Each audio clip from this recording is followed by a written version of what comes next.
is a dark, rainy, cold, foggy day in the month of March in the year 1933. There's a man who's walking down a road. It's a country road. It's outside of my hometown, Portland, Oregon. And because it is a country road, he's in the road. There are no sidewalks, just drainage ditches. He is a farm manager.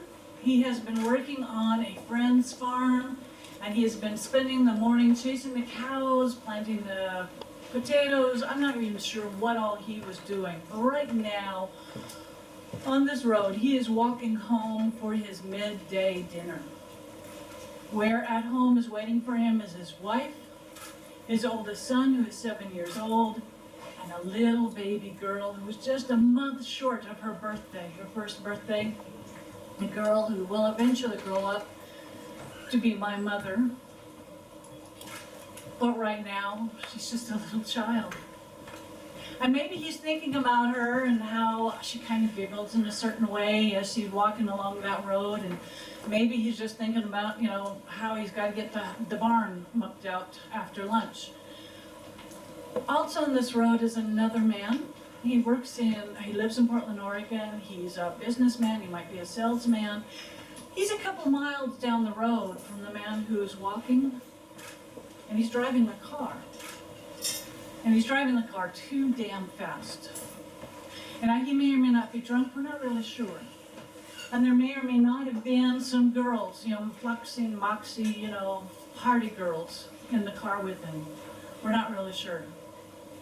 What we do know, and I've been to this place, I've stood on this road, I've seen how it falls. He comes over the crest of the hill and comes flying down and throws my grandfather about 20 feet up into the air. I call this my grandfather's first and last flying lesson. Because, he's Swiss. He's a Swiss immigrant, and he's trying to make a new life here and there in the United States. And as he's going up into the air, I was wondering if he had a chance to think for a moment or two, because, he comes from this tiny little village called Meiringen, which is sort of over by Interlaken, which is kind of south of, whatever. It's up in a very tiny little valley, and I've been there. And he chased cows when he was growing up. He chased cows and he guided English folks up to the top of the nearest mountain. That's kind of what they did in this town at the time. So up in summer pasture, I always thought about him maybe just chasing after the cows, but maybe also watching the birds flying.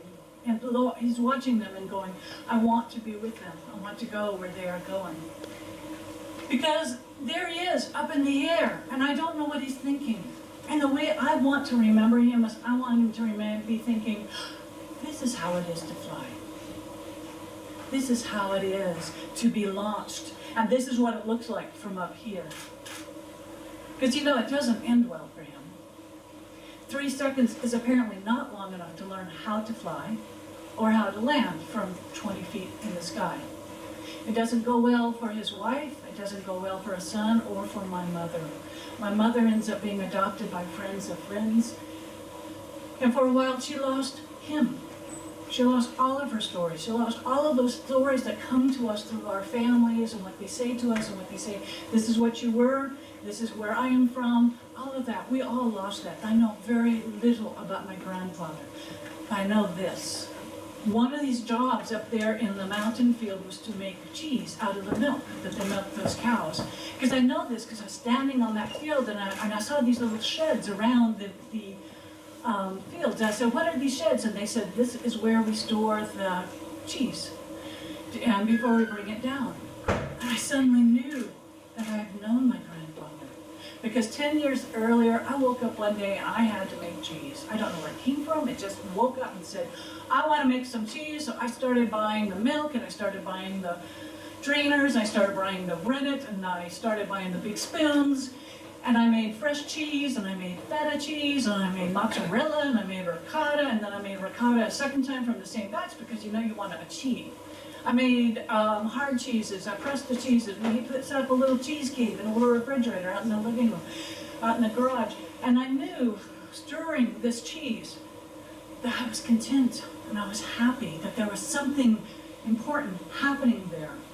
So when I was standing in that field and I realized that's what my grandfather did, I suddenly knew something. We may not be able to remember the people we wish we could have loved. We may not be able to remember their words or specifics, but our hands remember. I knew my grandfather when I stirred the milk. I know that he's a good man and he cares passionately about cheese that is alive.